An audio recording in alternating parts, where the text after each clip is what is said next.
மணப்பெண்ணின் பிரத்யேகமான திருமணம் Vivaha the Chennai silks. Summer holidays வந்தாச்சு, நம்ம ஜிடி ஹாலிடேஸும் வந்தாச்சு.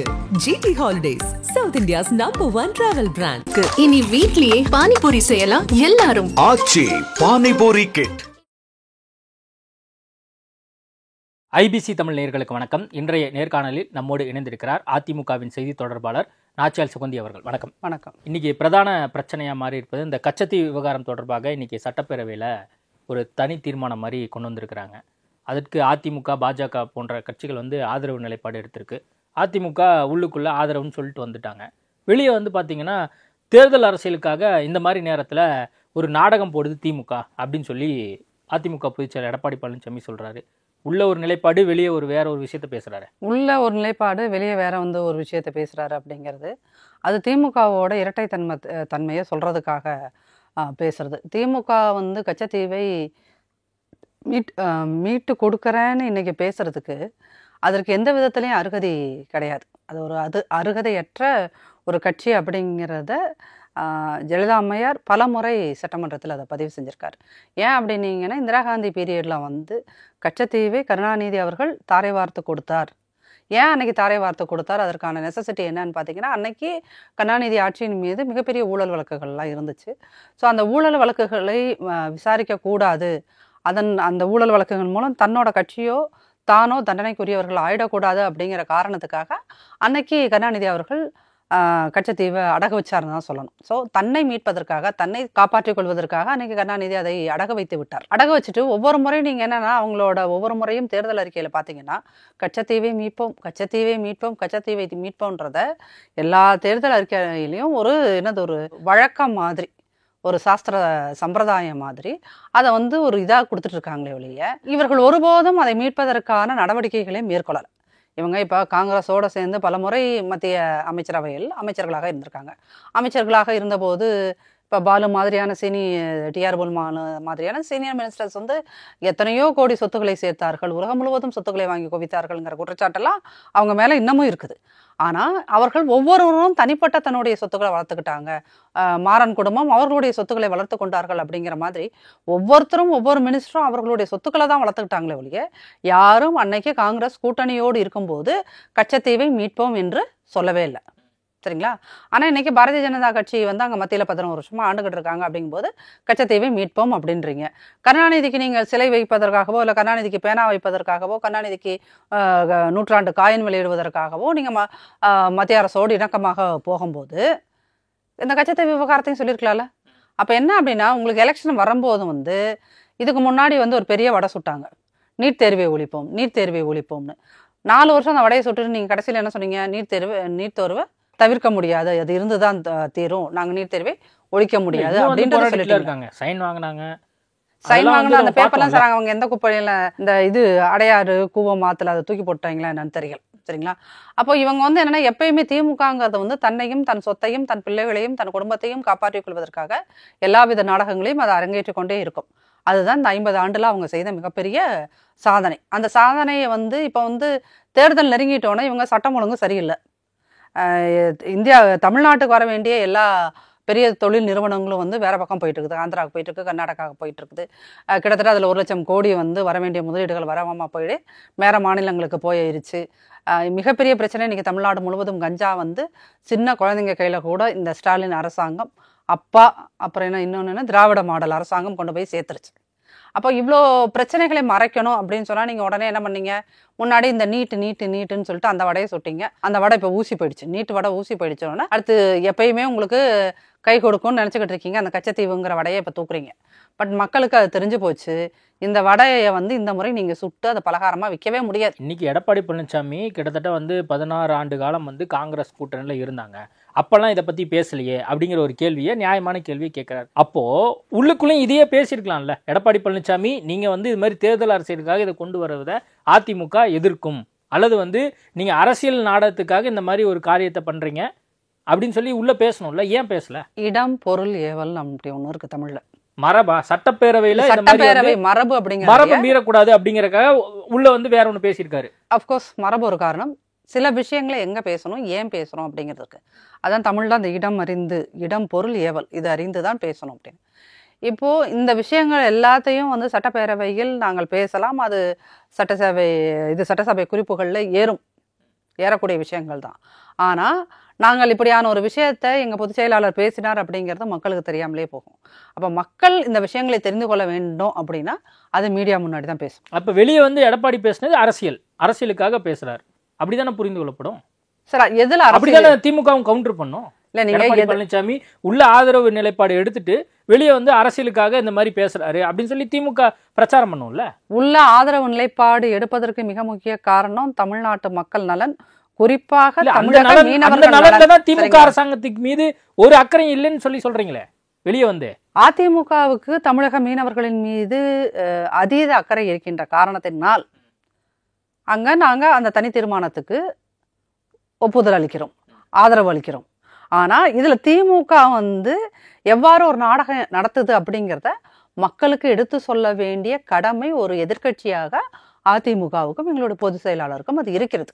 முதல்வர் ஸ்டாலின் அவர்களுக்கெல்லாம் இந்த செலக்டிவ் அம்னீசியான்னு ஒரு டிசீஸ் இருக்கு சார். அது ஒரு டிசார்டர்னு நினைக்கிறேன், டிசீஸ் கிடையாது, ஒரு டிசார்டர். கனிமொழி அவர்கள் ராஜபக்சேவை சந்தித்த போது இது குறித்து பேசியிருக்கலாம்ல, உங்களுக்கு வாய்ப்பு வந்துச்சுல்ல, அப்போ நீங்கள் இது குறித்து பேசியிருக்கலாம்ல. மத்திய அரசை நம்ம என்ன கேள்வி கேட்குறோனாலும் அந்த கேள்வியை கேட்பதற்கு முன்னாடி இப்படியான வாய்ப்புகள் நமக்கு வந்த போது நாம் என்ன கிழித்தோம் அப்படிங்கிற கேள்வியும் அங்கே வருதுல்ல. நீங்கள் ராஜபக்சேவை போய் சந்திச்சிங்களா இல்லையா கனிமொழி? அப்பயே அந்த கேள்வி அவங்க கேட்கல, அந்த கேள்வியும் வருதுல்ல. இப்போ மோடி அவர்கள் இது முதல் முறை போகிறதில்ல, இதுக்கு முன்னாடியும் அவர் இலங்கைக்கு போயிருக்காரு, நிர்மலா சீதாராமன் அம்மா போயிருக்காங்க.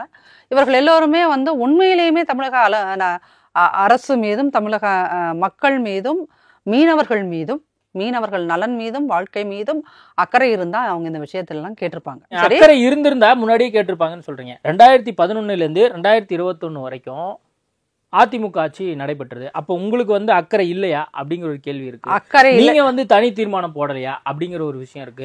அது மட்டும் இல்லாம நீங்க வந்து அப்போ என்டிஏ அலையன்ஸ்ல கூட்டணியில இருந்தீங்க, அப்போ இதெல்லாம் வந்து பண்ணியிருந்திருக்கலாமே அப்படிங்கிற ஒரு கேள்வி இருக்குல்ல.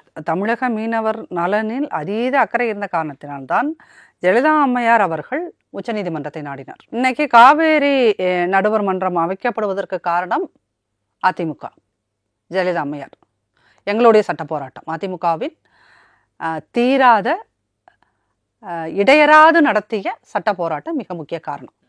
முல்லை பெரியார் அணை நீர்மட்டம் வந்து உயர்த்தப்பட்டதற்கு அதிமுக நடத்திய சட்ட போராட்டம் மிக முக்கியமானது.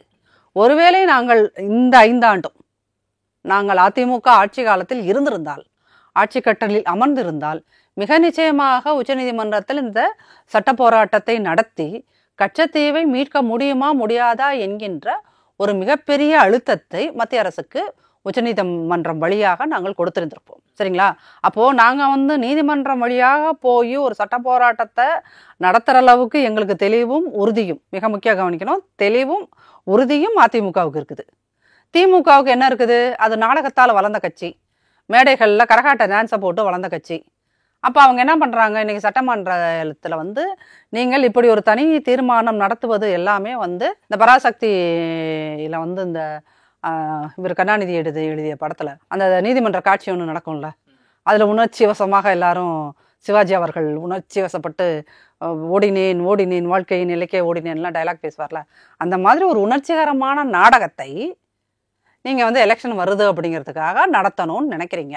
ஆனால் இது வந்து அப்பட்டமான நாடகம் அப்படிங்கிறத மக்கள் உணர்ந்து விட்டார்கள். ஓகே, மக்கள் உணர்றாங்களா இல்லையாங்கிறது நம்ம பொறுத்திருந்து பார்ப்போம். அண்ணாமலை மாற்றப்படுவார் அப்படிங்கிற ஒரு செய்தி, அது மட்டும் இல்லாமல் இவங்கெல்லாம் டெல்லி போயிட்டு வந்ததுக்கப்புறம் தான் இதெல்லாம் நடக்குது அப்படின்னு சொல்லி வந்து சொல்லப்படுது இல்லை. இதை அதிமுகவின் இருக்கக்கூடிய முன்னாள் அமைச்சர்கள் அழுத்தத்தின் பேர்னால தான் இந்த மாதிரி ஒரு விவாத பொருளை கிளம்பி இருக்கு அப்படின்னு வந்து பேசுறாங்க. அண்ணாமலை அவர்களுடைய மனைவியின் சொத்து மதிப்பு அண்ணாமலை தலைவரான பிறகு 129 மடங்கு அதிகமாக இருக்கின்றது அப்படிங்கிற ஒரு குற்றச்சாட்டு நாடாளுமன்ற தேர்தலில் அண்ணாமலை போட்டியிடும் போதே வந்தது. அப்போதே அவர் மாற்றப்படுவார் என்கின்ற யூகங்கள் எல்லா இடத்துலையுமே பேசப்பட்டது. ஒரு பத்திரிகையாளராக நானே உங்களோட பேசியிருக்கேன். ஸோ அப்போதே எதிர்பார்க்கப்பட்ட ஒரு விஷயத்துக்கு இந்த காக்கா உட்கார பணம்பழம் விழுந்ததுன்னு ஒரு பழமொழி இருக்கும். அந்த மாதிரி அண்ணாமலை நடைபயணம் போன போது பல தொழிலதிபர்களிடம் பணம் வாங்கினார்ன்ற குற்றச்சாட்டுகள் நிறைய புலனாய்வு பத்திரிகைகளில் வெளியாகிது. என்னோட ஸ்டேட்மெண்ட் கிடையாது, நிறைய புலனாய்வு பத்திரிகைகளில் வெளியாச்சு. அப்போதே இவர் மாற்றப்படுவார்னாங்க. நாடாளுமன்ற தேர்தலின் பிறகு இவர் மாற்றப்படுவார் அப்படிங்கிறதுக்காகத்தான் அவர் வந்து ஒரு 3 மாதம் வந்து இவங்க இந்துத்துவம்னு பேசிட்டு ஒரு லண்டன் மாதிரியான ஒரு கிறிஸ்துவ கல்லூரியில் போய் படிச்சுட்டு வந்த உடனே மாற்றுவாருன்னாங்க. அவர் அந்த இடைப்பட்ட காலத்தில் அவரை பற்றிய நிறைய குற்றச்சாட்டுகள் அவங்க கட்சிக்கிட்ட போய் சேர்ந்துருக்கு. அப்படிங்கும்போது அவருடைய இந்த 3 ஆண்டு கால நடத்தை, பேச்சு, அவர் இந்த மக்களிடம் பெற்றிருக்கின்ற நன்மதிப்பு, கெட்ட மதிப்பு, இதையெல்லாம் வச்சுதான் அவரை மாத்துறாங்களே ஒழிய அவரை மாத்திர அடுத்த கட்சிக்காரங்கள்ட்ட போய் பஞ்சாயத்து பண்றதுதான் அதிமுக காரங்க வேலையா?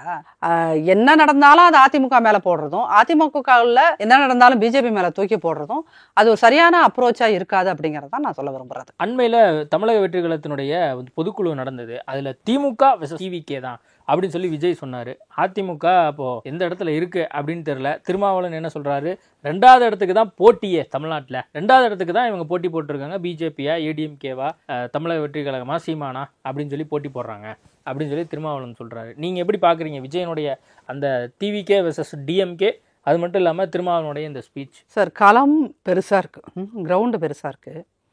அந்த கிரவுண்டுக்குள்ள நம்ம இறங்கவே இல்லை, ஒரு முறை கூட விளையாடவே இல்லை. ஆனால் நான் தான் உலகத்திலே பெரிய பிளேயர், நான் தான் பெரிய பிளேயர்னு சொன்னீங்கன்னா அது வந்து என்ன சொல்கிறது, உங்கள் இமேச்சூரிட்டியை காட்டும். இல்லைன்னா உங்களுக்கு ஒரு விதமான மனக்குழப்பம் இருக்குதுன்னு அர்த்தம். இது விஜய் கட்சியில் விஜய் இப்படி பேசுகிறார் அப்படின்னா அது அவருடைய அரசியல் புரிதலின்மையை காட்டுகிறது. இப்போ விஜய் கூட இருக்கின்றவர்கள், அவரை சுற்றி இருக்கிறவர்கள் தேர்தல் அரசியலுக்குள்ள நீண்ட ஆண்டுகள் புழங்கியவர்கள் கிடையாது. சரிங்களா? இப்போ அதிமுகவை எடுத்துட்டிங்கன்னா எங்களால் ஒரு தெருவுக்குள்ளே போய் ஒரு லாஸ்ட்டாக இருக்கிற ஒரு பர்சனாக கூட எப்படி அப்ரோச் பண்ணுறது, அதுக்கு என்ன மைக்ரோ பிளானிங் நம்மக்கிட்ட இருக்குது அப்படிங்கிறத பற்றி ஒவ்வொரு மாவட்ட செயலாளருக்கும் அதை பற்றின பெரிய அறிவு இருக்கும், ஃபீல்டு எக்ஸ்பீரியன்ஸ். இப்போ விஜய் கட்சியில் எடுத்துட்டீங்கன்னா அப்படி ஒருவர் கூட கிடையாது. ஏன்னா எலக்டோரல் அவங்க வந்து அந்த கட்சி சார்பாக இல்லை, அந்த இயக்கத்தில் இருந்த சில பேர் வந்து அந்த உள்ளாட்சி தேர்தல்கள்லாம் போட்டிட்டு வெற்றி பெற்றிருக்கிறாங்கல்ல 100 பேர். சார், உள்ளாட்சி தேர்தல்ங்கிறதும் வேற, சட்டமன்ற தேர்தல்ங்கிறது வேற.